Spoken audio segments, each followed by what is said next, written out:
hindi sigurado ni Gilas Pilipinas Women Head Coach Patrick Aquino na magiging handa ang pambansang koponan para sa paparating nilang kampanya sa FIBA Women's Asia Cup 2025 na aarangkada mula July 13 hanggang 20 sa Shenzhen, China. Yan ang ulat ni teammate Darela Clares.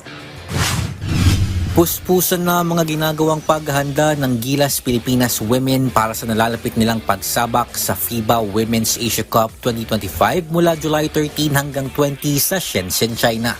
Butas ng karayom ang pagdadaanan ng Pilipinas na muling maglalaro sa Division A ng torneo at makasama nila sa Group B ang mga powerhouse teams na Japan, Australia at Lebanon. Ayon kay National Team Head Coach Patrick Aquino, hindi naman nabago para sa kanyang kupunan ang pagharap sa matinding kompetisyon pero hangad niya sana'y dahan-dahan ng makasabay ang Gilas Women at magawang manalo. Again, it's been tough all the time.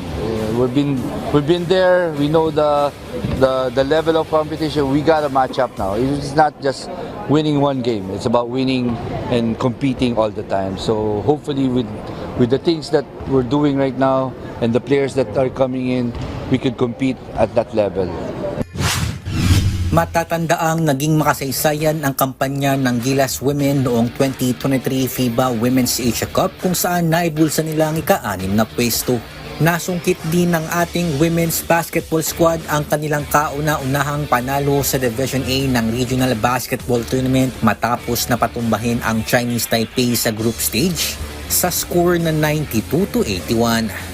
Karamihan sa mga naglaro noong 2023 ay aktibo pa rin sa Gilas Women tulad ni Jack Animam, Afril Bernardino, Janine Pontejos, Vanessa De Jesus at Ella Fajardo. Pero inaasahan rin ang pagpasok ng mga young cagers tulad ni Naomi Panganiban, Luna Ozar at Casey De La Rosa. Yeah, we've been preparing already. We have a lot of programs ahead for the senior team.